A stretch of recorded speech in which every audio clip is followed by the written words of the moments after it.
Sonic Frontiers is perhaps the single most important Sonic game in recent years, divisive though it may be. Many have put their hat into this ring already, and as such, this video will not be an in-depth look at Sonic Frontiers, or at least that's what I say to myself. What we're going to do is discuss why this game made such a splash when it came out, where we were before, and how that success could possibly influence future titles, as well as just giving my take on things as usual. And so we start back at 2010. The 2010s were an odd decade for the Sonic series. After tripping over themselves for the majority of the 2000s with rushed, half-finished games with otherwise decent concepts, Sonic Team manages to strike gold with Sonic Unleashed. Though not loved by critics, the fans seem to really dig this game, with the wounds of 06 still being fresh. While they weren't as charitable towards the Werehog, the pure Sonic gameplay was enough to keep them coming back for more. Unleashed would then act as the foundation for Sonic games going forward. A couple of years later, Sonic Colors was released to the masses, and hang on, what's that? They liked the game? Yes, even the critics who they tried so hard to win over really enjoyed Sonic Colors, foregoing the over-dramatised plot and bloated casts of prior games. Furthermore, after all these years, it appears that Sonic Team were finally listening. Just Sonic, no other distractions, just unfiltered, focused Sonic gameplay. A year later, Generations is released, bringing back old levels from the series past to commemorate its 20th anniversary, while also seeing the return of classic Sonic to the delight of everyone. The same thing happens again. Fans and critics loved it, and Sonic Team takes notice. 2 years later, Sonic Lost World is released, and the fans are more... Some say the game is too hard with too many gimmick levels, others complain about the parkour. While cool in concept, it's too obtuse and hard to get to grips with, and nothing is really explained all that well. Meanwhile, others are displeased with the blatant cues taken from Mario and its rather uninspired level tropes. At this point, Sonic Team panics. Well, why don't we just do what we did before again? In between this game and Sonic Forces, there was a new sub-brand called Sonic Boom, which turned out really great. The 25th anniversary event rolls around and Sonic Mania is revealed to the masses. Fans went crazy, a true return to the classic Sonic formula. But surely, this isn't all there was. By this point, Sonic Team had taken 4 years since the last mainline Sonic game, and fans were starving for something new. And indeed, there was more to it. The trailer opens to a burning cityscape, ravaged by Eggman. As we see Sonic rush into action, he's assisted by a familiar face. That guy. Desperate to win back fan approval, Sonic Team had wheeled out classic Sonic once again. After all, they loved it the first time, why not a second? The results were not what they'd been hoping for. Sonic Team had miscalculated. Up until now, they'd put all their eggs in one basket, mostly appealing to the people who grew up with the Mega Drive games. For a time, this did work. The 2010s saw a rise in review-type videos, which was particularly popular on YouTube, and Sonic was a popular subject. Pretty much almost all of the people that covered these games were fans of the classic games primarily.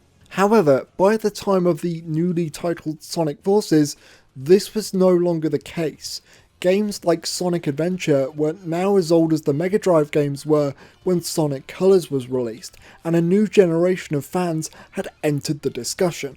Many aspects that had previously been praiseworthy in the 2010s era were now being held to higher scrutiny, with Colors being seen as everything wrong with the current direction of the series. While the core game had largely remained liked by many fans, including myself, the writing took a massive nosedive. The self-aware tone felt more like Looney Tunes than Sonic, and while there was some good jokes, the vast majority were just plain unfunny, bordering on cringe. While 90s fans never really gelled with the anime-esque bombast of the 2000s, it was those very same aspects that appealed to that generation of fans. It's often said that Sonic fans don't know what they want, and I'm just going to say right now, this statement is, to put it bluntly, bullshit. While it may seem like the Sonic fanbase is constantly contradicting itself, the fact of the matter is that the Sonic fanbase really isn't one fanbase at all. Thanks to Sonic Team's non-stop experimentation with each new game having completely different ideas, it's splintered the fans in many different directions. The only common factor between all these people is that they like Sonic, but the reasons why are vastly different between each person. If I said to you 3D Mario, you would have some idea of what you wanted through a 3D Mario game. If I said to you Kingdom Hearts, you'd understand what you'd want out of a Kingdom Hearts game. Sonic, however, yeah, you've got no chance. You can't even divide it by era. There are some people that really like Adventure 1 but hate Adventure 2 and vice versa. The fans of all these different styles, they individually know exactly what they want, which is why there's never a clear consensus within the fandom if you're just looking at them as a collective.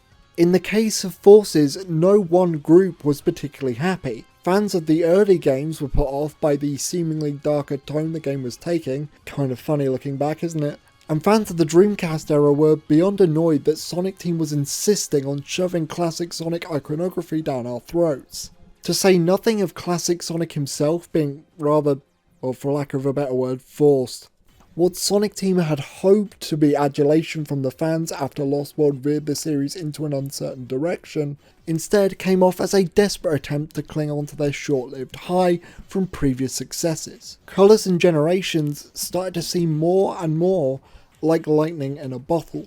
They knew those games were popular, but they didn't know why. Wisps, they like those. Meaningful design, pff, what's that? Just stick them in there, they'll enjoy that. Green Hill, Chemical Plant, they love those levels. Surely this won't have diminishing returns. But hang on, we can't just leave modern fans out to dry. Let's assemble a group of the series' greatest villains. I'm talking Metal Sonic, Shadow, Chaos, him, why not? The result is a game that is directionless, with seemingly little confidence in what they're making. While the story had a great premise, the script was all over the place. While it's great to see the other characters again, their influence on the plot is minimal, as is classic Sonic. And those cameos I mentioned, were you, by any chance, looking forward to fighting Chaos again? Yeah?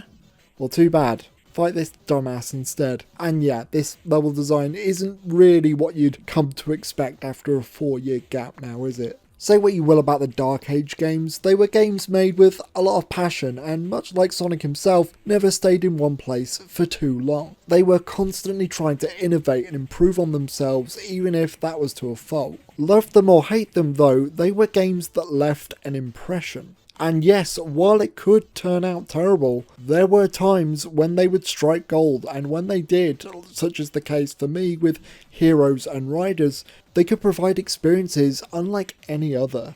It's very telling to me that despite the overall quality of games like Shadow and 06, they're games that inspire people, that act as a springboard for better projects. Forces and Lost World are, in my opinion, technically better games, but they just have no soul. These games had a distinct identity. They knew who they were appealing to. Forces does not. On top of trying to appeal to the many branches of their own fandom, they were also trying to appeal to people that didn't even like Sonic. I had completely forgotten about this until I replayed Forces recently. Who here remembers the Sonic Avatar t-shirt? Fuck me, how far we've come since then. I don't think I need to say that after the disastrous launch of the Sonic Boom sub-series, Sonic's reputation was worth about as much as a Big Mac. However, it was around this time that the Sonic Twitter really started to pop off, posting memes and just generally being all-round self-deprecating. This was so successful that it attracted people from outside the series. And it was because of this seemingly good PR that led to Aaron Hansen of Game Grumps fame becoming an unofficial brand ambassador for the Sonic series, thanks to some mutual connections within the social media team. Now, Aaron has had some choice things to say about Sonic, none of them particularly positive, in fact none of them were positive. Oh, but Jack, Aaron loves Sonic, he said so. Yes, and the Earth is definitely flat. The choice to place him as a major spokesperson for the series raised many eyebrows to say the least. On paper, I get the idea. Bring back some of that cheeky, get a load of this guy type marketing from the 90s. The problem is that if you're going to talk a big game, you better be able to back it up. And well, the games coming out were few and far between, and when they did come out, they weren't exactly appealing. Even the ones I do like Boomfire and Ice and Team Sonic Racing, weren't really anything spectacular. Instead of sticking it to the man, this endorsement came off like one giant ass kissing. There's also the fact that Aaron has never been particularly popular with Sonic fans to begin with, mainly for his distaste for the games. Let me be clear, Aaron's opinions on these games are not the problem here. Dude can say what he wants, and he had an opportunity, he took it, and I don't blame him for it. This is not his fault, no matter how much you may hate him. The problem is how Sonic Team clearly took their meme status to heart and were using opinions like these to influence the trajectory of the series. Now, call me crazy, but actively working with somebody that shits on your brand on a regular basis is probably not a good idea. Like, especially with how much shit that Sonic Team has shoveled to fans over the years. Say what you will about the Sonic fanbase, they are loyal fucking people, and this just comes off as blatantly disrespectful. Does anyone remember when they posted that timeline video to Twitter, and Sonic Color's description was, and I quote, "Sonic has finally found his footing in 3D. Who are you trying to appeal to?" Nowadays, Sonic has a much better handle on PR, actually working with people that like the games and are generally more willing to embrace their history outside of "Teehee, wasn't '06 bad?" But fuck me if that period wasn't painful. Almost like they were ashamed of everything that Sonic was, out of fear of being mocked by people who never had any interest in Sonic in the first place. You can have your opinion, that's absolutely fine, and I will respect it, but whether or not I should take you seriously is another matter. Regardless of what you're making, always try to appeal to your core audience first. If you make a good enough product for that core audience, then I guarantee you, new people will come along. In short, they tried to please everybody and instead pleased no one. All this self-deprecation is great for a little while, but if you have no faith in the brand, then why should anybody else? The other thing that happened was, how should I put this? Sega kind of happened. You know how people constantly ask why Sega never does anything with their other IPs? Yeah, that actually started to happen again. Streets of Rage, Super Monkey Ball, Sakura Wars all came back to much fanfare. Phantasy Star Online 2 got a global release. The acquisition of Atlas bore fruit as Persona 5 has quickly become one of the most popular RPGs of modern times, with other games like Shin Megami Tensei 5 following soon after. However, the best has yet to come. What was once a niche series, 2017's Yakuza 0 takes the series and soars it into the stratosphere. Fans love it, critics love it, and the game goes viral online. Remakes and remasters soon follow, and it isn't long before the series starts releasing worldwide same day. For the first time in a very long time, Sonic was no longer Sega's golden goose. After all, why would you spend so much money on a game that critics are probably going to hate when you could just use that money to create products that are universally loved? After all, the fans will buy it anyway, won't they? And now we fast forward to 2022. At this point, the franchise is on an upswing, entirely owed to the success of the first two movies. And I don't care what anybody says, these movies, especially two, kick ass. For the first time in a very long time, Sonic is culturally relevant again, particularly with younger kids and not just balding 20 and 30 year olds. All eyes are on the then newly announced Sonic Frontiers to capitalise on that momentum and regain consumer trust. The game opens up with Eggman coming across a relic of some description, using it as a way to access some kind of network only to get trapped inside. Cut to Sonic and friends who are on their way to the Starfall Islands after picking up an energy disturbance from the Chaos Emeralds. However, some kind of force sends them into a crash landing. It's after this that the game takes a surprising turn into being a horror game, as we're jump scared by a Sonic fan's worst nightmare. Oh dear lord, it's back. Yeah, I'm not the one in control, you're damn fucking right. After experiencing the never-ending hell that is another round of Green Hill Zone, Sonic wakes up in the middle of nowhere. His friends completely gone. The only thing he has to go on is a disembodied voice telling him to destroy the Titans and get the Chaos Emeralds. Because as we all know, giving into the disembodied voices in your head is a good idea. That's why I have this YouTube channel. Sounds pretty typical so far. Yeah, we're on an adventure, gotta get the Chaos Emeralds. Wait a minute. Get the Chaos Emeralds?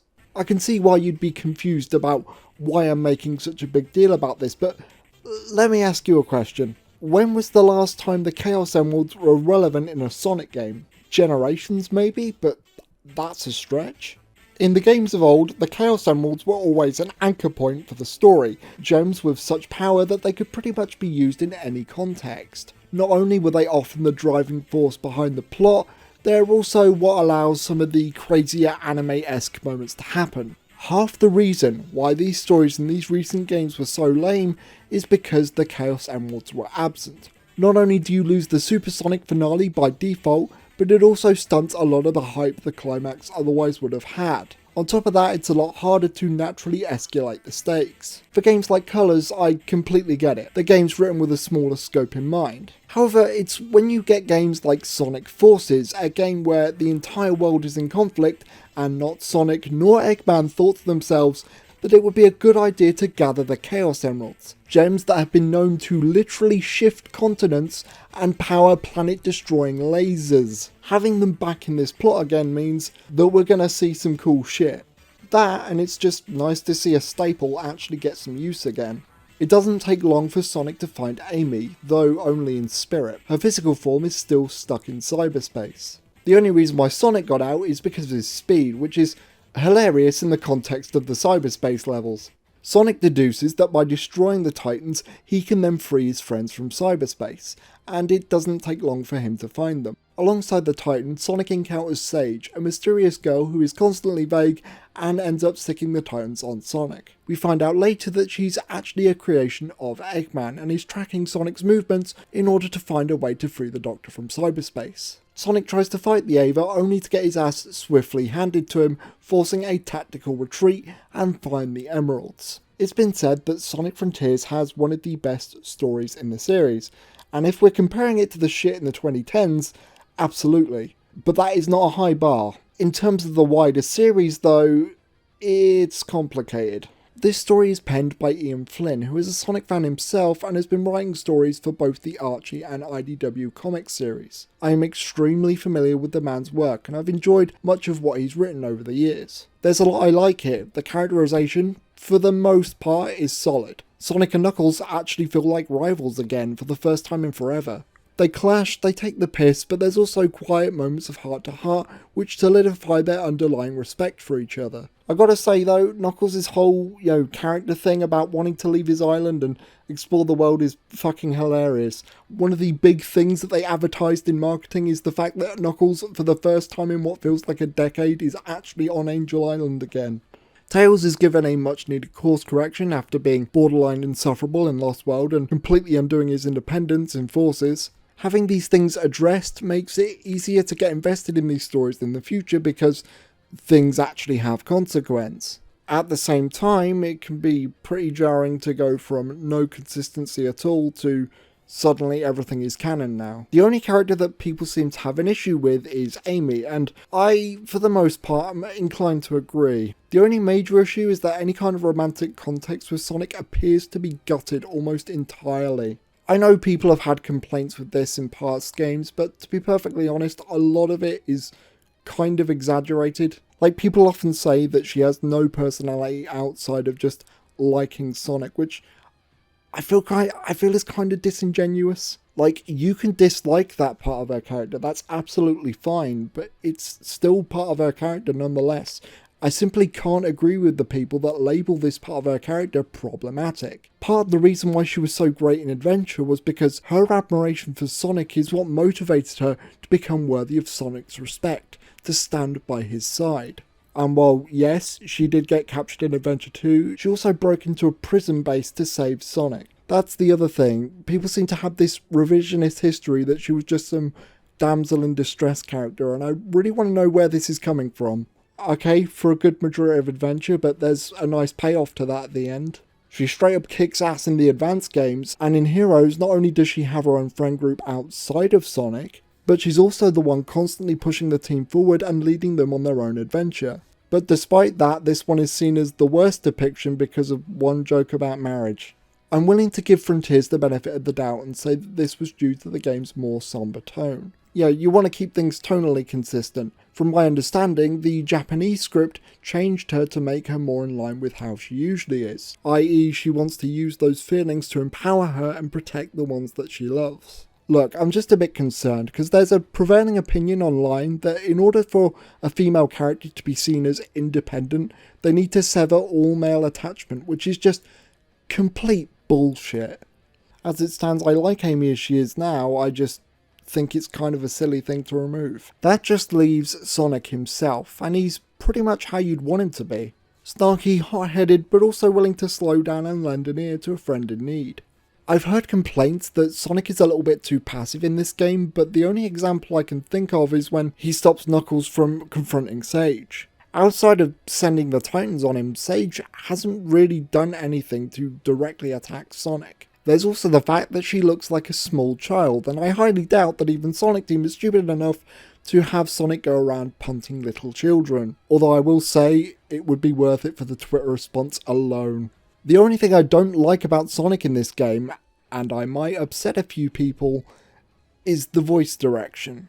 I'm sorry guys, but this is just not it. I really like Roger's Sonic, and I think that his latest stuff is really good. But here he sounds borderline uninterested. I get that the game is a bit darker in tone than normal, but the performance really doesn't fit Sonic at all. Sonic is supposed to be the ever-optimistic, adventurous spirit, the light in the darkness.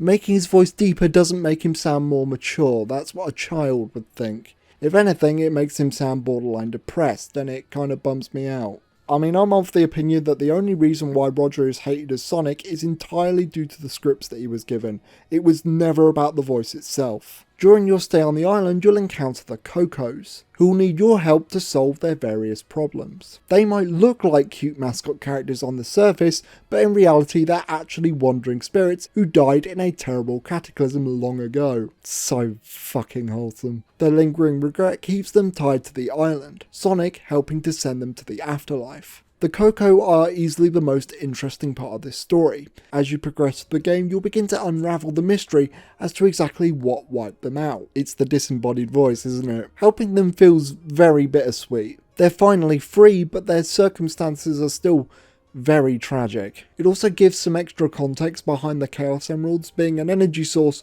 that powered their defense mechanisms. After fleeing their home planet, they were drawn to Earth via the Master Emerald before they perished entirely, their memories sealed within cyberspace. Okay, I'm going to stop there for a moment because something's dawned on me. So these ancients presumably had access to these emeralds for many years.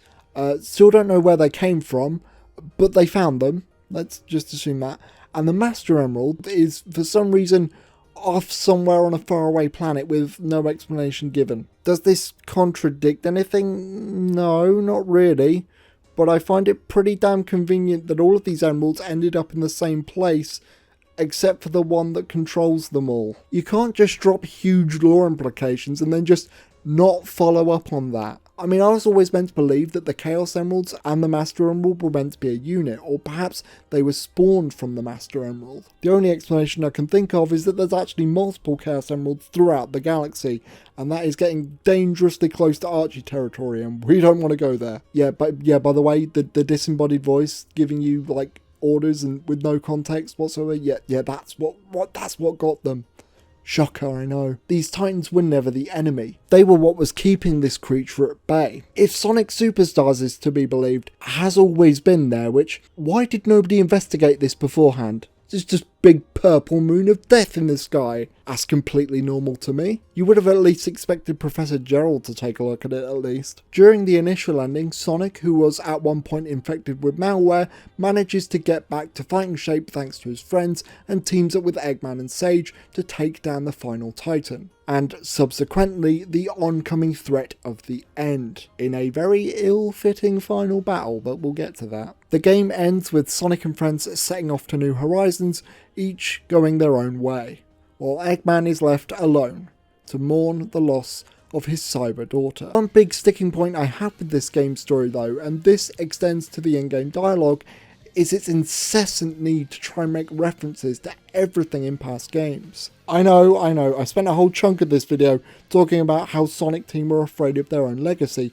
However, It's all in the execution. Stuff like the Cocos looking like chaos, for example, and intrinsically linking it to Chow, if Eggman is to be believed, is really cool. I've already sung my praises for Tails, and while I love that for the most part that everyone feels like themselves again, it's the constant name drops to older locations and characters that can get particularly grating. At first, it's kind of cute to hear references to characters like Tikal or Dark Gaia, but does this really add anything? Most of these are shoehorned in without any tact or subtlety. One of my favourites I actually found on Twitter. I shit you not, upon seeing a balloon, Sonic's immediate response is to think of Spagonia, as if Spagonia is the one and only place he's ever seen a balloon. Like, come on, man. Honestly, this kind of reminds me of Disney Star Wars. Like, every time they think the audience is falling asleep, jangle the keys. Like, this has all the subtlety of a Family Guy cutaway gag. I think the absolute worst example of these references, though, are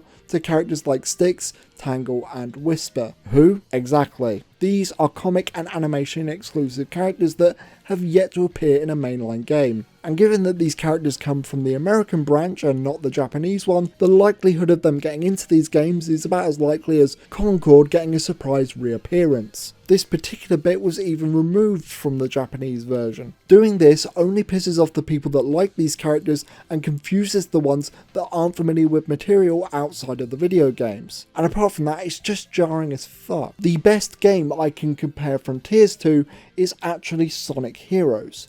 Sonic Heroes makes a lot of references to past games, however they feel more organic thanks to the team's natural banter. There's also a lot of consideration on not just what is being said, but who is saying it. Personal favourite is when Amy references Casinoopolis from Sonic Adventure upon arriving at Casino Park. It's a very surface level nod until you realise that Amy actually used to live in that area of Station Square, near the casino no less. In essence, she's saying that it reminds her of home. The best part of Heroes is that Metal Sonic's plan actually makes complete sense and is so subtle that for years I missed it. Metal Sonic goes out of his way to kidnap Chocola Chow and Froggy, because they hold remnants of chaos, which then allows him to transform. It's a simple story, but it does a lot with what it's got. The thing I love about Metal Sonic's whole plan is that if you don't know any of this stuff, you don't need to. Hell, even if you did play past games like I did, you won't immediately connect the dots. In short, the game is subtle and doesn't bash you over the head with it. It feels natural. In fact, the Sonic series in general had a very strong sense of continuity, including with its spin-off games. It's only until 06 Rush and Rivals where the timeline started to get a bit fucky, with characters having different origins from game to game. Most of the time it was throwaway lines or extremely subtle callbacks, but it was still rewarding for those invested. I too want continuity in Sonic games, but only when it's used to build off of past stories, not for the sake of cheap fan service. I'm conflicted because on the one hand I do get it. These games have gone so long without any sense of continuity that I could see why Ian might want to tie things together. Now that we've more or less done that though, my advice would be to keep it to a minimum, only when it's relevant to the plot or characters.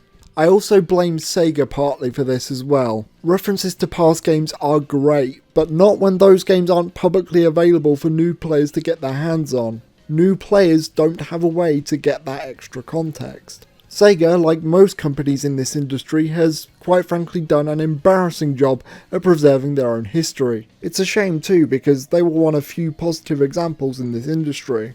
Rather unfortunate timing, considering Sega have delisted a bunch of their classic games for no particular reason. Like, they just erased one of the greatest games ever made, Nights into Dreams. There are war crimes more excusable than that. I mean, we've literally just had a massive blockbuster movie based off of the story of Sonic Adventure 2. 2 out of the 3 major consoles on the market can't even play the game. You know, you'd think with all this marketing cohesion they would actually think of putting that game back out there, but yes. My final thoughts on Frontiers' story is that it's just kind of whatever.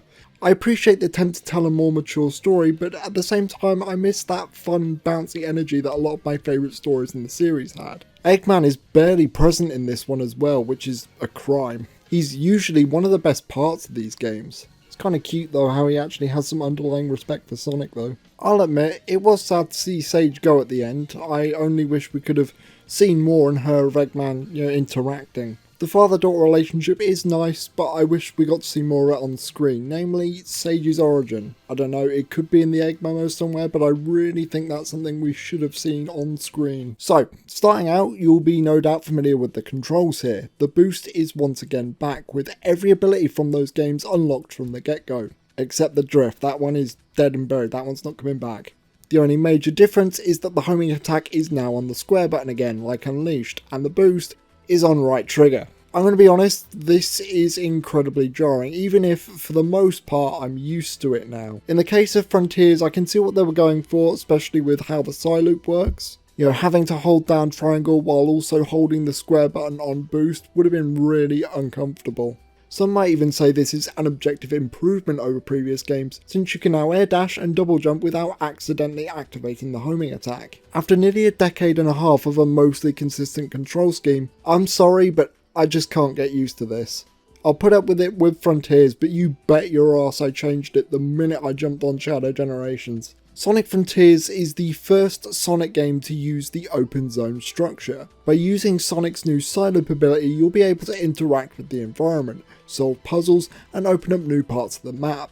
I'll be completely honest, when I found out that the next Sonic the Hedgehog game was going to have an open world element, I groaned. Open world games in recent years have become notorious for spreading very little amount of content across a very vapid world. They are big not for the sake of enjoyment, but to put a fancy tagline on the back of the box. Thinking about it a little more though, I came to a realisation that if there was ever a game franchise more suited to the open world formula, it would unironically be Sonic. I mean, not only is there great gameplay potential there, but it would solve a logistical problem that Sonic Team have struggled with for the longest time. So, as we know, Sonic is quite fast. However, that speed comes at a price, a very literal one. Sonic levels, on average, are much larger than any other platform game. What may take Mario, for example, a couple minutes to get through, Sonic can burn through the same amount of content 2, possibly even 3 times as fast. By the time of the boost, where Sonic was jumping to ludicrous speeds, this problem was only exacerbated. Ever wonder why, despite the core Sonic gameplay being well regarded in most games, they don't just make an entire game with just that? It's not because they're incompetent or that they're just stubborn and don't listen, it's literally because, well, they can't. You either have to slow the game down entirely to the point where it's a completely different game like Colors, or you just end up like Forces. Sega aren't a poor company by any stretch, but they're not exactly a Sony or a Nintendo. Keep in mind that Sonic also doesn't have the same popularity in Japan than he does in the West, and Japanese studios tend to prioritise games for their domestic market. The budget is very tight for this kind of game. Therefore, if you don't have enough money to keep making new assets, why not just make better use of the ones you already have? This isn't anything new, by the way. The collectathon genre in and of itself was basically born out of this limitation. Mario 64, Banjo-Kazooie and Spyro the Dragon are all games that use this same philosophy. Sonic Frontiers, at its core, is essentially a collectathon. Memory tokens are what you'll be using to save your friends, often being given out after a series of platforming challenges. These could have easily been a pain in the ass, but thankfully that's not the case. While you do need a lot of them, they're given out just as frequently. The platforming in the open world has a great flow to it, often bridging various routes together. Even if you're not going out of your way to deliberately hunt these down, you should still end up collecting more than what you need just by learning the lay of the land. A major issue with a lot of these open world games is that your means of traversal is often cumbersome, and not all that exciting, to the point where far off objectives just feel like padding. However, this is Sonic we're dealing with. Speed is his game after all, so even objectives on the other side of the map don't take too long to reach. Bits of platforming you do in between can also showcase different routes to make the journey even faster. Sonic's handling has also largely improved from the other Boost games. Turning feels absolutely spot on, his jumps are weighty and precise. The only issue is that he's rather slow compared to how he used to be, but even this can be fixed by maxing out your ring count and activating the power boost. Even in power boost mode, I would argue that this is largely better than what we've had previously. Like, you try turning this well in games like Generations or Forces, you can't. Placed around the map are these question mark icons that indicate that there's a challenge nearby. Doing these will detail more of the map, and completing all of them will even let you unlock fast travel. While a lot of them can be fairly brain dead, making them overly complicated would no doubt disrupt the game's pacing. The only ones I don't like are the ones that require you to wait until night. There's no particular reason for them to do this, and as far as I'm aware you can't change the time manually, which sucks. Your other most important collectible is the portal gears. You get these by fighting the different guardians around the island. As you defeat more enemies, you'll gain experience points which you can use to unlock new techniques, like a wind kick or a mid-combo side loop. By default, Sonic has a basic punch and kick combo, a sidestep, and a busted parry. There is literally no timing to this, you just float in the air and wait for an attack to connect. Which, funny enough, is actually a pretty decent strat for the Tower Guardian. I understand the extreme difficulty works a bit differently, since you can't get hit at all in that mode, but that's not how most people are going to play the game. I also understand that it's not exactly efficient to do this in most cases, which for some could be a deterrent in and of itself. I'm not expecting Metal Gear Rising or Stellar Blade levels of proficiency here, but I do think there should be some kind of penalty for prolonged use. I also don't think gradually unlocking the moves over time is a very good idea. I get it, you don't want to overwhelm the player with too much information, but at the same time, the combat for most of the game, barring the last couple islands, is really basic. I would say the combat doesn't really come into its own until you unlock the stomp and the mid-combo side loop. That's when you can actually start chaining things together. The only other issue I have with the combat is that I feel like a lot of these moves are way too automated. Part of the fun of these kind of action games is not just looking cool, but feeling cool by workshopping your own combos. I'm not expecting Sonic to reach the same level as dedicated action games like DMC or Ninja Gaiden, but making these special moves more malleable could do wonders for player expression. For the fights themselves, they're pretty basic, but that's more or less by design. These are more so mini-bosses rather than full-fledged scuffles. None of them really stick out to me as being particularly memorable, but there are a few I like. Sumo's pretty cool, especially when you figure out that you can use the mid-combo side loop to basically stun him in perpetuity. Also, that animation of Sonic bouncing off the ropes is fire. Despite just being a quick step section, I also really appreciated the spectacle in fights like Fortress or Ghost. The rest I basically just cheesed with the parry. The only fight I genuinely can't stand is Shark, which if you've played the game this should come as no surprise. The trailers made this look so cool, but in reality it's just a quick time event. It sucks because these are the kind of set pieces I look for in a Sonic game. The problem with these fights is that they could be made to be very trivial. By collecting Seeds of Power as well as Lost Cocoa, you can increase Sonic stats by going to the Elder or Hermit Cocoa. Power, Defense, Ring Capacity and Speed. The only one out of these that really matters is Power. Ring Capacity and Defense mean fuck all in a series where one ring is enough to make you invincible. The extra speed is nice, and if you can max it out then you get the power boost permanently. But if you can't max it out, Side Loop and Power Boost works just fine. No, Power is the only one you need to focus on. If you do what I did and find Big's fishing spot hidden somewhere in the island, then you can max out your stats before even the first boss. I never expected to enjoy this minigame as much as I did. By all accounts it's as simple as pressing a single button, but the music is so chill and seeing all the exotic fish you can catch makes it really enjoyable, as well as the cheeky Easter eggs you get as well. You can exchange the fishing tokens you get for in-game collectibles. So if there's a particular part of the game you don't like, you can bypass it, which I'm not sure if that's good design or bad design. You can also pick up egg memos for a bit of added lore, not essential but definitely interesting. If you do what I do and dump all your tokens into Seeds of Power,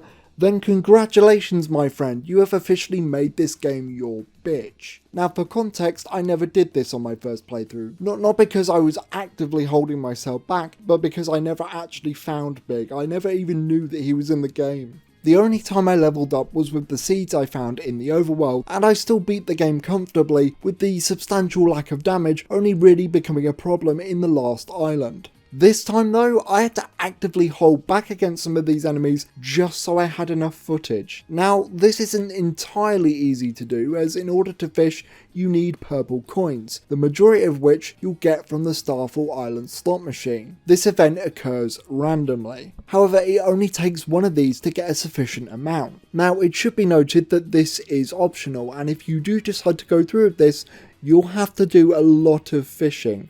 I'm pretty sure I sat here for at least a couple hours. That being said, I'm starting to wonder whether or not the RPG elements were even a good idea in the first place. Like I said, most of these stats make very little difference. The problem is that there's no real way to know how powerful you are relative to where the game thinks you are, which can make the difficulty very lopsided. I mean, I don't particularly care because I just want to get combat over as fast as possible and go back to going fast, but if you are somebody that likes to get the most out of combat, I can see how this would be annoying. If this style of game is to come back, I would ditch the RPG elements entirely and focus on keeping attack and defense values for each enemy fixed. I think that the open zone structure is a good fit for Sonic, but I can't say the same about the islands themselves. There are 5 of them, 3 of them.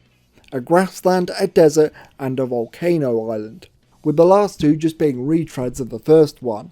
All of these just give me a very stock open world template kind of vibe.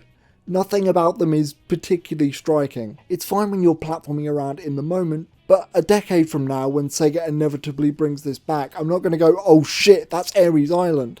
This is a series with futuristic cityscapes, theme parks, and giant casinos. Look, I get that you've got a vibe going on and that's great, but could you at least be a little bit more creative? Like, I'm going to be honest, I didn't really keep up with much of the marketing material when this game was coming out, but my hopes were not very high when that first gameplay came out, and that was largely due to the amount of pop-in. It's immersion breaking to say the least. I could understand it on the Switch version, but the PS5? Really? Also, just as an artistic cohesion kind of thing, having rails and platforms scattered about in midair really clashes with the, down-to-earth realistic tone that they're going for. Having bits of geometry and assets sprinkled about in the sky just gives this a very sort of test area feeling to it. Again, when I'm actually playing, it's fine. It's just that the other games could get away with this kind of direction because they were more fantastical in nature. If Frontiers wants to go for a moody, realistic direction, that's absolutely fine, but I expect the level design to coincide with that. On top of not being particularly original, these maps also aren't very easy to navigate. While the actual platforming is fun, having to navigate where you need to go is not. A good chunk of my time in this game was spent putting down waypoint markers, making exploration at times feel very stop and go. Using the portal gears, you can unlock the cyberspace stages, and oh, do I have some choice things to say about these. They are on paper the same kind of stages you're used to from games like Unleashed and Generations, and I mean that in more ways than one. First, let's just rip this one off nice and quick. Yes, we are once again back in Green Hill, Chemical Plant, and Sky Sanctuary, with the only original theme being the city, and I'm being incredibly generous. In addition to this, all of the level designs are taken from SA2, Unleashed, and Generations. In other words, this is when the budget ran out. I imagine these were put in to satisfy fans of the Boost games, should the open world gameplay not exactly pan out. Ironic, because most people I speak to seem to agree that these are the worst part of the game, and I completely agree with them. If I could use one word to describe these, it would be cheap.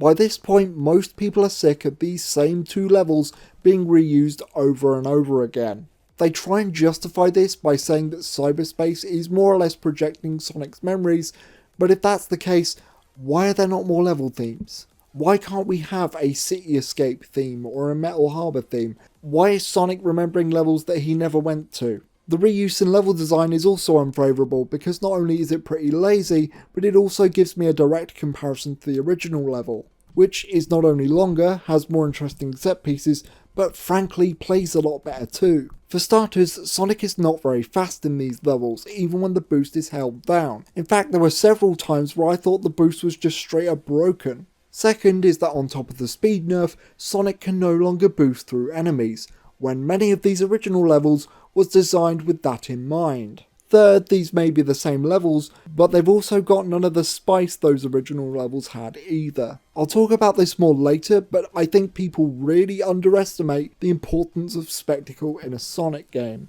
The Boost games of old weren't just fun because they were well designed, they were meant to be a power fantasy. Blasting through cityscapes, weaving through buildings, smashing through anything and everything that comes your way. And I'm sorry, you may call that shallow, like all style and no substance, but I don't care, man. It's fucking fun. I'll happily take a bit of popcorn spectacle if it's fun. It's this kind of thrill that drew me to the series when I first played Advance 2, and it's that same kind of energy I look for in every Sonic game. Like fuck, even the mediocre games like Forces have some banging stage themes. Sunset Heights, Luminous Forest, Eggate, say what you will about these levels from a design standpoint, they're pretty terrible, but visually and as set pieces they kick ass. That's the thing, even from the word go, it doesn't matter how many tweaks they make to these stages retroactively. At best, they can be pretty fun, but at their core, they will always be less original, worse playing versions of far better stages, plain and simple. And yes, I know somebody's going to bring it up, there are original designs towards the end of the game, but firstly, too little too late, and secondly, even if the level design is good, they lose memorability simply for lacking a distinct visual identity. They have the skeleton of a good Sonic level, but they have none of the skin. They don't have any of the soul that other levels have. The only ones I don't particularly mind are the SA2 ones, because while the level design may be the same, the gameplay style is not, which makes them feel at least a little bit more fresh. But okay, I keep saying that these stages play worse, and while yeah, they are slower, you might think that that's a bit harsh. Actually, the speed isn't what kills it for me. The fucking homing attack. Frontiers, for some reason, decides to add a substantial delay between each homing attack, which ruins the pacing of these older levels, which were designed around the older homing attack. Who was the jackass in the office that looked at the homing attack and thought, man, fuck, this is way too responsive? Like, it's fucking baffling to me. They have been making these games for decades now. Like, out of all the things that Sonic Team have fucked up over the year, like, how the fuck do you mess up the homing attack? That's like the one thing that you haven't messed up all these years. It's funny, and when I say funny, I mean not ha-ha funny, but fuck you funny. The homing attack was never addressed, and cyberspace was one of the big things that they set out to fix. Yet, for some reason, they kept this the same. Now, I've heard the argument before, and I'm going to address it, that perhaps that this was an intentional design choice. The air boost in this game is particularly great as, thanks to the better movement and double jump, you can use it to cross great distances and, most importantly, avoid the many homing attack chains at the cost of only doing it once per jump. It's even better now with the added arc that it got from Forces. That being said, I don't think this was intentional, and even if it was, it's a fucking stupid design choice. If you have to cripple your gameplay to make up for the short stages, you either make the stages longer or you don't make them at all. What I think happened is that they wanted to keep the gameplay of the open world and the cyberspace stages consistent, forgetting that the homing attack has a wind up when initiating a combo. Fans saw this as a problem, made tech around it, and then Sonic Team, out of respect for those fans, kept it consistent with what they loved about the game. All I can say is, thank God that Shadow Generations did not follow in this game's footsteps. Doing well on these stages is a must.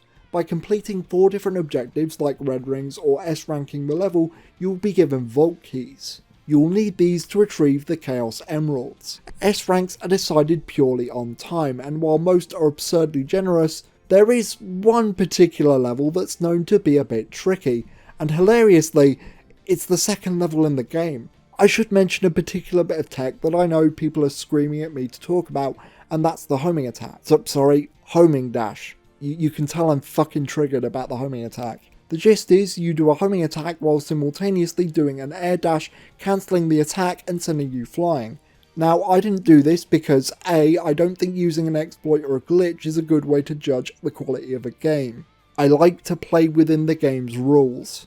If it wasn't intended by the developers, then I'm not considering it a feature, even if they retroactively acknowledged it after the fact. What do you think this is, Melee? And B, because I have a massive penis.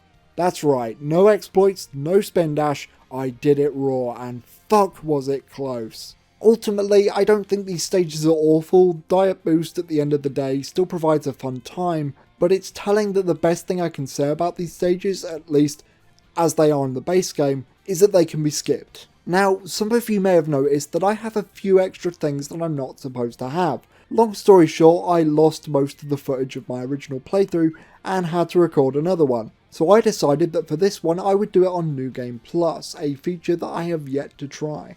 Now you might complain about the authenticity of this, and that is completely fair, but counterpoint, I don't give a shit. Trust me, Fanta Frontiers are going to be grateful that I did this, because now that I played on New Game Plus for the first time, my opinion of this game has drastically changed, and for the better. I've liked this game since release, but never to the point where I'm dying to pick it up again. It's a one and done kind of game for me. However, thanks to a few post-launch additions, which, may I add, are entirely free, this game has seen some very slight but welcome improvements. The most throwaway out of all of these is the new Coco, which can actually be some pretty neat platforming challenges. One of my favourite additions is the jukebox returning from Generations. By finding musical notes around the island, you can build up a collection of songs that you can play in the open zone, and unlike Generations, these are actually the full songs. Overall, I'd say the selection here is nice. The addition of tracks like Misty Lake and Deep Woods from Black Knight was a very welcome surprise for me. I love that soundtrack. Even Generations 3DS gets a nod here with a remix of Emerald Coast, which is probably one of the best renditions of that track. Dry Lagoon was also a surprise to be sure, but a welcome one, and I'm always happy to listen to Aqua Road from Sonic Forces. Say what you will about that game, the soundtrack is a banger and I will not hear otherwise. I like that the games represented here feel more fleshed out than they were in Generations, where most games only got one track each. However, I definitely appreciate the deeper cuts that Generations provided. No advanced games, no rivals, nothing from Rush either, which sucks. I'm aware that Sega are notoriously shit at handling the ownership of their music. Sonic 3, Rush and Live and Learn are pretty much all in limbo now. I just hope that the people involved in cases like these can get fair compensation and fans can still listen to the music. Why are there no Sonic 1 and 2 tracks here? You mean to tell me that you're willing to pay Masato Nakamura all those other countless times you've used Green Hill Zone, including ports, and yet you couldn't pay him for this, you cheap fucks? Like, Sonic 3 Ice Cap is one thing, but Sega, you have a good working relationship with this man, there's no excuse here. In case you're wondering, no, there are no Sonic 1 and 2 tracks from Generations or Mania in here. They are deliberately avoiding those songs. On top of a regular jukebox, there's also a special birthday variant that you can toggle in the main menu, complete with birthday decorations. Oh, how nice. You can't pick the songs, but music from the Advance and Riders games are present here. And no, before you ask, you can't just use them in the regular jukebox because Sega. New to the game are two different modes. Battle Rush pits you against a gauntlet of enemies from each island. You're graded at the end of each fight, with a final overall grade being awarded at the end. Combat was never really the highlight of Frontiers for me, but I will admit this mode made me appreciate it a little more, especially now that Final Horizon put me through the ringer, actually having to optimise my moves and such. I've come to appreciate the mid-combo Psyloop. Fights like Spider are way easier to deal with now, and Shark, well, Shark is still shit, but you can get it over with quickly. As a final test, you have to play through all of the islands consecutively, which sounds daunting, but it's really not. They give you way too much time for these, provided you go in with some decent offensive power. For doing this, you unlock Extreme Mode, which caps your stats at 1 and kills you after a single hit. Cyberspace S ranks have also been made more strict. It's nothing mandatory, but it's a nice addition to spice up your next playthrough. It's also a way for you to keep your upgrades on New Game Plus while staying at base stats. As for me, like I say, combat was never really my jam. And the last thing I want to do is play more fucking cyberspace stages. Oh, for fuck's sake. Cyberspace Challenge is pretty much the same deal but with cyberspace, ending with you once again going through all these levels back to back. Let me tell you, after this I was officially sick of cyberspace. Your reward for doing this is unlocking the power boost for cyberspace. It's great that they went back and fixed this. With New Game Plus you can even have it from the start. On the other hand, are you taking the fucking piss? So, you know those stages that you already didn't like in the base game? Well, we can fix that for you. You just need to play the same stages at least 2 more times, not counting fuck-ups. And then we might actually make it tolerable. I'm all for unlockables, love it in fact, way better than achievements. But not when it's basic quality of life features. If I wasn't reviewing this game, I wouldn't have done it because, frankly, I have no interest in cyberspace. I mean, I'm glad I did do it because they're a lot better now. I can actually enjoy myself with the power boost and with a certain other upgrade that we'll talk about later. I know I keep emphasising this point, but it's just a slap in the face for me that I have to put in all this work for levels that were already fun in Unleashed and Generations. Quite possibly my favourite of the new content is the Action Chain Challenge, and that's not just because of the reward you get either. This is the game's score attack component. By collecting glowing yellow balls or just performing different actions, you can increase your score multiplier. Defeating enemies, bouncing off springs, collecting rings, all these actions and many more will net you points, with you being ranked after the allotted time. Ranking requirements varying depending on your difficulty. I love doing these. The best Sonic games to me always put emphasis on efficiency through score bonuses. Getting a good rank in other games wasn't just about how fast you can be, but how good you can look while doing it. This was an area that Frontiers was lacking in, and I'm so glad they added this because these are so addicting. I also love the little jingle that plays. Despite how many times you have to do this never gets old, which is impressive.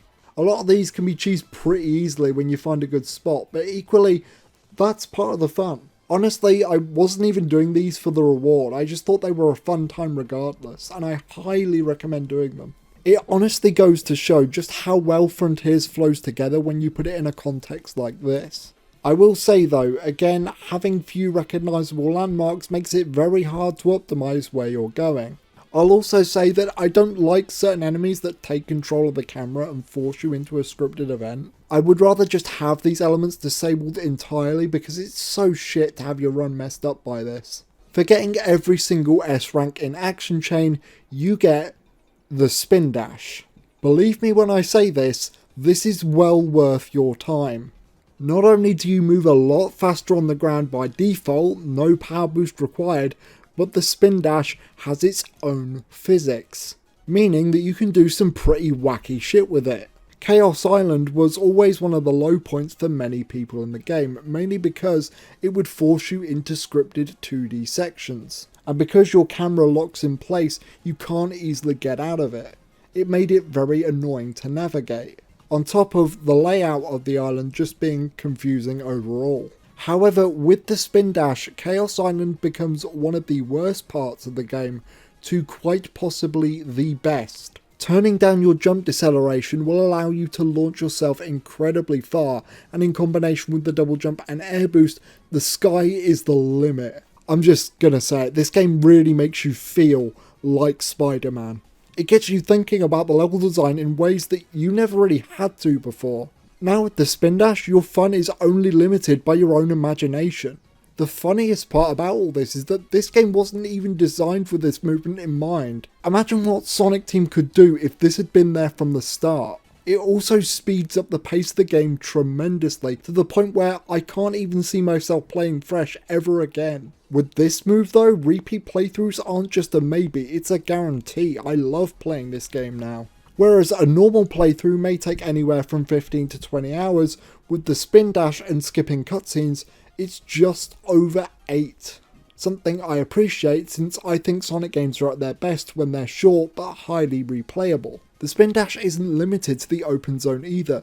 You can use this in cyberspace too, and unlike the boost, it can actually destroy enemies. It's worse in some aspects since it's not as easy to control and the physics can get a bit fucky, but it's way easier to get than the power boost and you can create some crazy shortcuts with it. I've honestly never seen an addition to any game do so much heavy lifting quite like I've seen the Spin Dash for Frontiers. Genuinely, I've seen people that absolutely hate this game have a complete 180 when the Spin Dash was implemented. It's insane. So far, Frontiers has been a decent but fairly unremarkable experience. Not bad, but nothing that'll really stick with you. But this is where Sonic Frontiers plays its best and final trump card. It's time to face your fears when your time has come and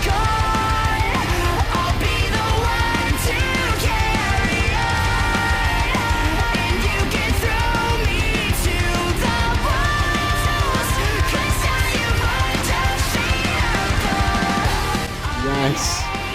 Yes! Yes! Now you might be wondering at the climax of the first island why I, as a 26-year-old man, am almost about to reach climax myself. Putting that to one side, what do you think is the most important part of a Sonic game? Is it the physics? Is it the music? Is it the level design? Has to be that one, right? No, I would argue that it's none of these. A Sonic game needs to be cool. Spectacle is often denounced as childish and style over substance, but fuck it. Sonic wouldn't be Sonic without it. Nobody liked City Escape because the level design was good. It was good, but that's not why you appreciated it at the time. People loved City Escape because it had memorable set pieces, great gameplay, story integration, banging music, and most importantly, it was cool. Skating down the streets of San Francisco with a part of a helicopter that you just jumped out of, running down buildings, the gun truck, all of it sticks with me to this day. Same can be said for the final boss. 2 superpowered hedgehogs, once enemies turned allies, fighting side by side to stop a lizard with a space station shoved up its arse as it tries to kamikaze itself into the planet. All while one of the best tracks in video game history plays in the background. Mechanically, it controls like shit, but I bet you remember it, don't you? And that's the point. Describing this out loud, out of context, sounds absurd, and it is, but it's just so fucking cool. The Titan fights are fantastic. If I were to sum up why I like Sonic so much, one of these fights could easily suffice. Wow, we really aren't beating the Evangelion allegations, are we? On paper, a glowing yellow rodent fighting a massive mechanical sky kaiju to the sound of metalcore sounds completely ridiculous. It works. After years of self-deprecation, reused assets, and just generally turning their back on fans, this was the moment I said out loud to myself, Sonic is back. These fights to me represent everything I love about Sonic. It's that glorious mix of anime aesthetics mixed with punk western attitude. It's just so cool, man, and I'm sorry, you might not consider this observation analytical enough, but I don't give a shit, this is fun. When I see streamers, or hell, even people that have trashed Sonic repeatedly in the past, get to this part and they crack a smile, it makes me so happy because they get it. What many of these people are feeling when fighting these titans is exactly how I felt when I first laid my eyes on Sonic Advance 2 and triggering boost mode for the first time. It's the kind of bombastic, raw, palpable energy that I know that only Sonic can deliver. No series does spectacle quite like Sonic. And god damn man, the music here, undefeatable, Find Your Flame, and my personal favourite, Break Through It All. These songs are just next level good. Not only do they give off that strong AMV energy, but they perfectly suit Sonic as a character. As I said previously, one of the main problems with supersonic fights of old is that you have an entirely new playstyle thrust upon you with very little time to get your bearings. And even when you do, the game ends immediately after that, so it's a tad bit frustrating.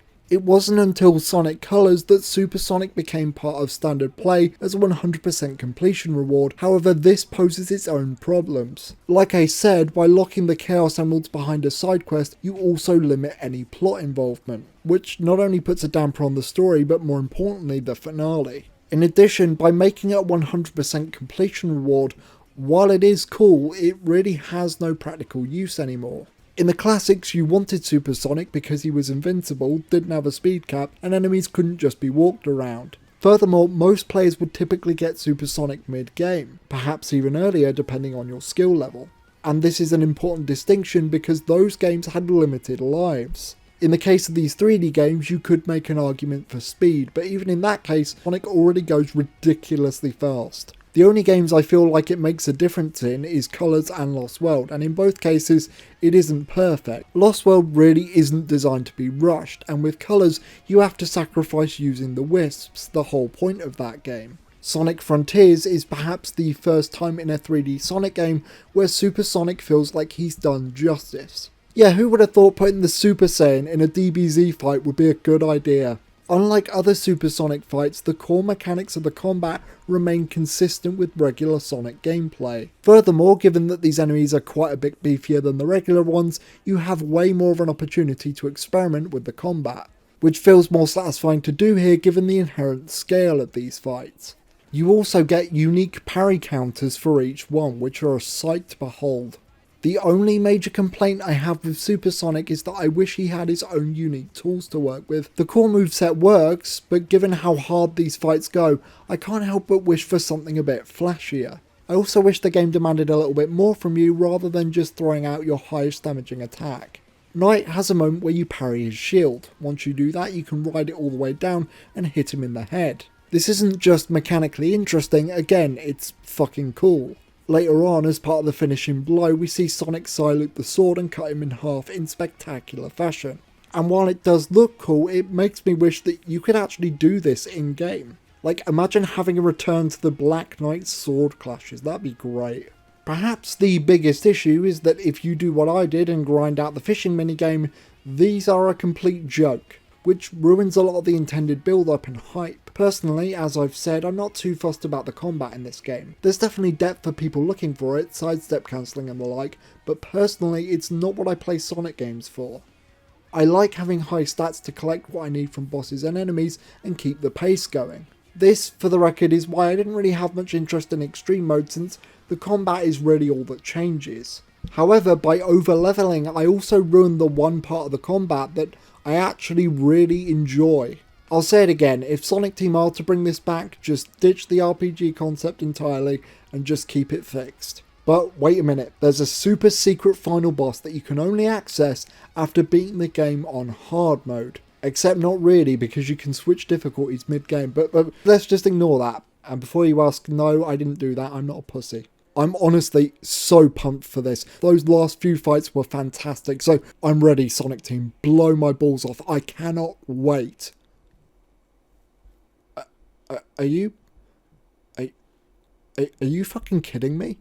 I've seen some baffling decisions made by this company, but this one left me utterly speechless. You have an entire game whose whole identity is centered around these big explosive battles, and you decide the best way to end your game is a fucking bullet hell? That would be like, right, if you held a Yu-Gi-Oh tournament and instead of deciding the finals with a card game, you finish it via track and field. Mechanically, it's fine, it's essentially just Ikaruga and I like that game, but fuck me, this is wildly inappropriate. The only other sections like this are two small hacking minigames which, by comparison, are fairly short and much simpler. I'm lucky, I've got a little bit of experience with shoot 'em ups, but I'm nowhere near close to what you'd call good. You will eventually get through this because you gain lives as you die, but even still, this is way too hard for the average player, especially with no build-up. And this is the exact same thing I criticised the Supersonic fights in previous games for. Initially, I thought this boss was required to get a good ending, but as far as I can tell, the only thing that's different is that it skips straight to the ending cutscene. I also kind of hate the fight itself, even putting aside the difficulty. The boss is scripted, meaning you have to listen to the dialogue before you can even do damage. Right there, that is where you've killed it.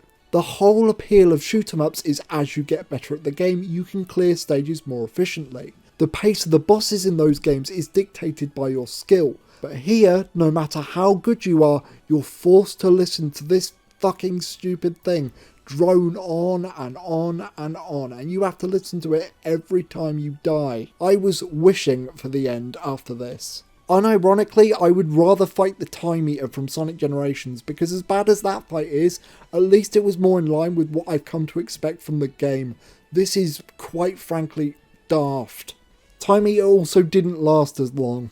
And because this boss was so bad, we got an entirely free expansion just to say sorry. The premise here is that instead of Sonic being entirely cured of the cyber corruption and going off to fight the end, his friends go and find the emeralds for him, while he finds a way to use said corruption to go even further beyond. The story from there pretty much plays out mostly the same way, minus Sage's sacrifice, which, I won't lie, is a bit of a step back from the original ending. She's alive either way, but the emotion that the original ending bore is lost. Like I said, the whole purpose of this is to give us a new final boss.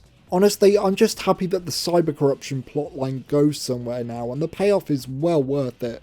Now on to the most interesting part of this expansion, the 3 extra playable characters, Tails, Amy and Knuckles. This is the first time that a 3D Sonic game has multiple playable characters since Sonic and the Black Knight, and if you don't count that game, then Sonic 06, which is nearly 2 decades ago.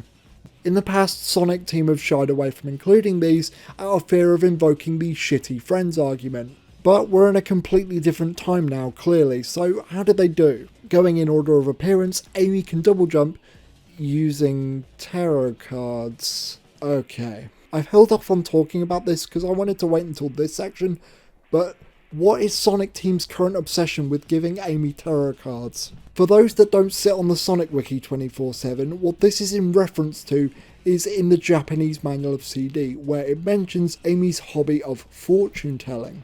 This is how she ends up meeting Sonic, with her fortune pointing her towards Little Planet. This piece of lore was cemented when Origins came out. It was a cute detail, a nice bit of flavour text to make the character more endearing, and it never came up again. Bearing in mind guys, I'm a fucking nerd. I know about these details and even I find this jarring. Imagine what a casual fan must think. What, are we just going to make Knuckles eat grapes in every scene now? What annoys me more about Amy's moveset is that the hammer is barely incorporated in it. Hot take, I actually think Amy is one of the most underrated parts of Sonic Adventure. Maintaining forward momentum with jumps and hopping over obstacles was one of the most satisfying parts of that game. She was just let down by poor level design, a bad start speed, and a stupidly short campaign. And this style was never tried again. And no, I don't count 06, that was embarrassing. I'm not saying what we have now isn't fun, on the contrary, it's very fun. With the spin dash especially, you can do some wicked stunts with it, even more impressive than what you can do with Sonic. However, I don't think this style suits Amy as a character. That, and we already have a glider and a flyer, which debatably both do the job better. I still enjoy playing as her, she's a fun time, she's not a bad character to play as, but I wish they would have incorporated more of her SA1 moveset. Going with the card angle is just weird and takes away from the unique qualities she used to have. Knuckles is up next, and out of all the characters he's most in line with what you'd expect. He can glide and he can climb. A major change is that he can only climb specific red surfaces. In the context of this game, it's understandable to an extent, but does kind of take away a bit the fun of being a character like Knuckles. I understand wanting to balance it so you can't cheese platforms, but that sentiment is hilarious when you see who's up next. Initially, Knuckles had a wind-up animation to his glide, which is one of those decisions you just look at and go, Sonic Team, stop bastardizing previous mechanics for fuck's sake. Thankfully though, this was fixed, and the pacing of his sections are much better for it. The only real issue I had with Knuckles is that for some reason if you decide to touch anything but wall, he will just freak out and fall off it. Annoying if you fall and have to redo a whole section because of it, something that the Final Horizon loves to do. Tails, like Knuckles, is more or less in line with what you'd want from him. There's a bit of a delay on ascension when flying, but other than that, nothing too bothersome. Fuck, I'd argue it's actually quite useful since it gives you time to adjust your position before you take off. He is, however, the only character that can't homing attack. Yes, Sonic's closest friend is the only one that can't pull off his signature move. You don't gain experience by fighting enemies, instead you're simply given them by finding Wandering Coco, with each character having their own skill tree. Hey guys, wanna see something degenerate? This is an upgrade you can get for Power Boost mode. The Cyclone is one of the most broken things I have ever seen in a video game, and I love it. Remember, this technique counts as a boost, so you can do it on the ground, and then do it a second time once your meter runs out. Fun fact, in the now lost first playthrough, I couldn't figure out how to get this last Chaos Emerald, so I looked it up and everybody just told me to use the Cyclone. Now, you might get mad at me for trivialising this pretty well crafted piece of platforming, but I mean, I'm not the one that put it in the game now, am I? Very dumb, but at the same time, it's the kind of freedom that I can't help but love. Kinda like messing around with the flying car cheat from Grand Theft Auto. Playing as these characters again is nice, however there are some pretty major drawbacks. You don't really play as them for that long. To add to this, these characters are confined to the new version of Oranos Island, not counting mods of course. On the one hand, I get it. The base game isn't really meant to accommodate these characters, and many of the extra challenges, like the Cocos for example, would be made redundant. However, even in the new cyberspace stages, there's no way to play as them. This is very much a proof of concept to gauge fan reaction to how these characters will be handled in the future. The most you can do with them as of now is raise their stats and complete their skill tree, which in and of itself is completely pointless. None of these characters, including Knuckles funnily enough, can engage in fights with the Guardians like Sonic can, which makes the platforming you need to do in order to get the experience kind of worthless since, well, what's the point of unlocking combat abilities if you're not really going to be doing most of the combat? You really only need a handful of abilities plus the spin dash, which is obviously a must. I was a bit skeptical on how well the spin dash would add to these characters since, unlike Sonic, they have a bunch of inherent airborne abilities. Turns out, quite a lot. Yeah, go figure, the power-up that's been carrying this game up until now works really well here too. I cannot get over how big of an improvement the spin dash is. In fact, that's kind of the whole problem with the Final Horizon in general, is that most of it isn't really required. You can find the Lookout Coco, which acts as vault keys in order to unlock towers for Sonic. Unlike the vault keys, however, you don't even need to go into cyberspace. You can find more than enough in the overworld, which is great for somebody like me, but again, is the fact that you don't have to engage with a large chunk of the game really good design? They will do anything but fix that fucking homing attack. I tried a few of these, they're okay, I like some of them. Box one's a bit shit, but you know, that could be fun, especially with the spin dash. Though I will say I find a lot of the new objectives here very tedious, mainly the animal rescue missions. For all my bitching about the original stages, I really liked the extra objectives because they rewarded efficiency and they were simple. I really don't have much to say about the stages themselves. They're okay, it's more cyberspace. Refer back to what I said a few paragraphs ago. If these had original stage themes, I'm sure I would have been a lot nicer to them. And finally, we come to the Sonic portions of this DLC. What we've essentially got here is a retread of Rare Island, but harder. I mean, as far as I could tell, people already hated the ones on Rare Island, so to do this again was quite bold of Sonic Team, I'm not gonna lie. When I heard this, I got cocky, I shrugged it off. I've S-ranked all these games before, including 06 and Unleashed. I got this. Yeah, turns out I don't got this. The problem isn't the individual challenges themselves, rather doing them in succession. Slip up just once and you're tumbling all the way down. You can save yourself by holding the parry and quick stepping if you're lined up properly, but most of the time you'll have to go back to the beginning. My first go around was pretty miserable. Frontiers may have some of the best control in a Sonic game, but that doesn't mean it's perfect, especially not with this delay whenever you try to wall climb. Also, whoever designed this platform, I hate you, I just want you to know that. Hitting this button always makes me tense because rail jumping always feels more loose for whatever reason. Also, I know this goes without saying, but try not to accidentally spin dash in midair because if you do, there's no cancelling that son of a bitch. My second time though was a much better experience. Not perfect, but I do enjoy a lot of the ideas here. I really like this section where you have to side loop the switches. I also very much enjoyed these circular rails a la Lava Mountain Act 2. You can get some wicked airtime off at max speed, letting you pull off a cheeky skip. I did however come across an issue with sloped surfaces. Surfaces that realistically I shouldn't be able to land on. Not only is it hard to tell which platforms you can land on and which ones you can't, but sometimes the physics on these can be very inconsistent. Sometimes I can stand still and sometimes I just slide right off. It's very annoying.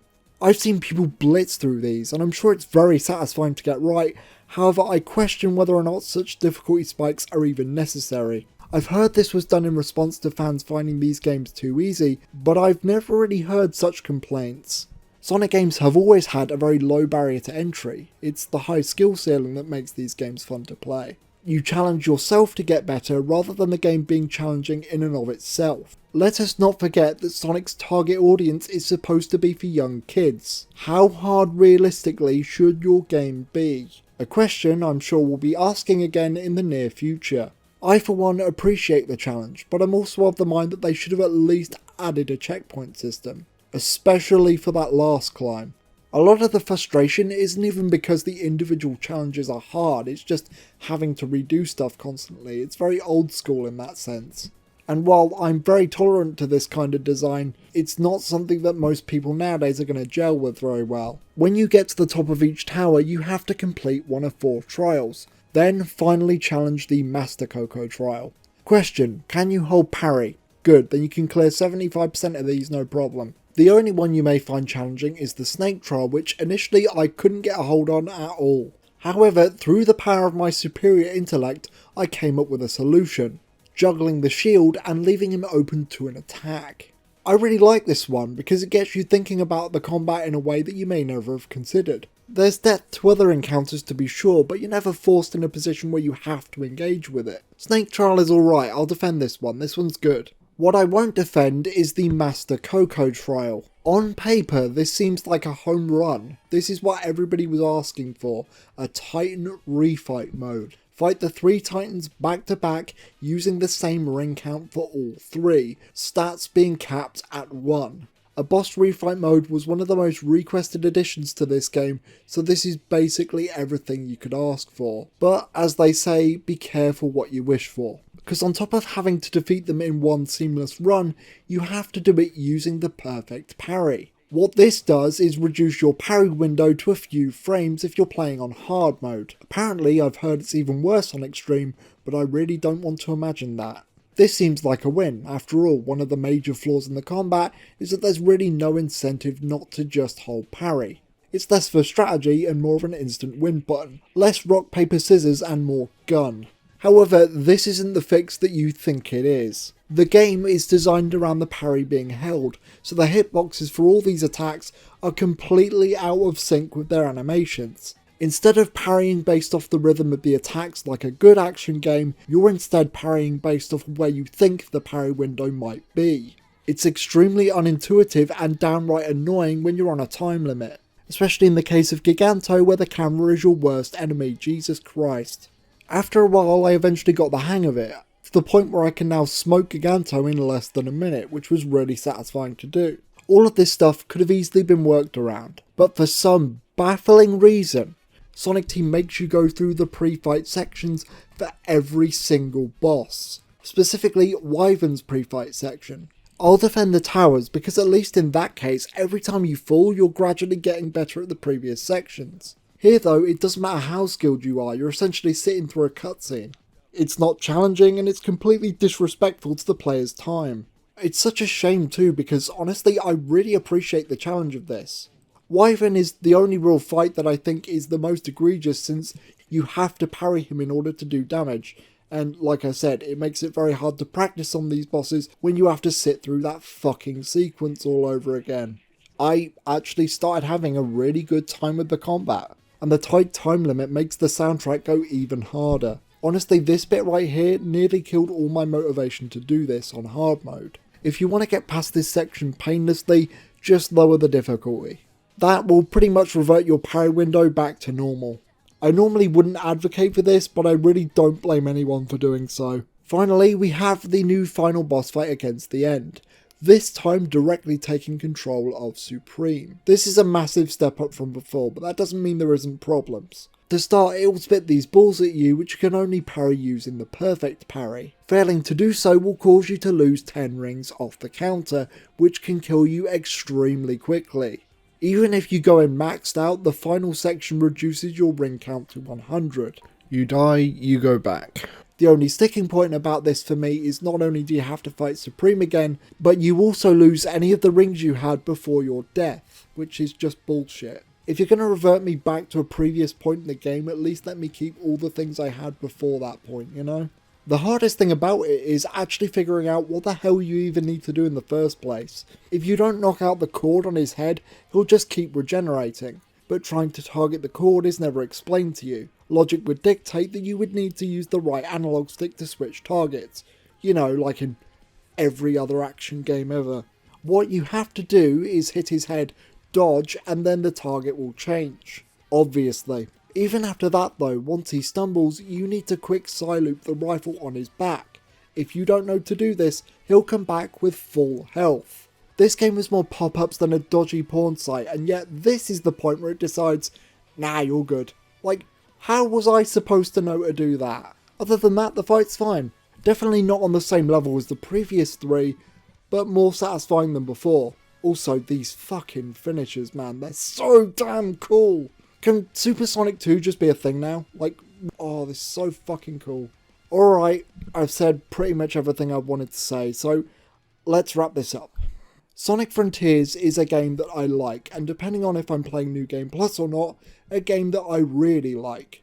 I'm definitely not a super fan, however, even if we take into consideration the upgrades. Many consider this to be one of the greatest 3D Sonic games ever made, and if that's you, more power to you. For me, it's nowhere near close to that. There's too many rough edges and odd design choices that keeps me from giving this a glowing recommendation.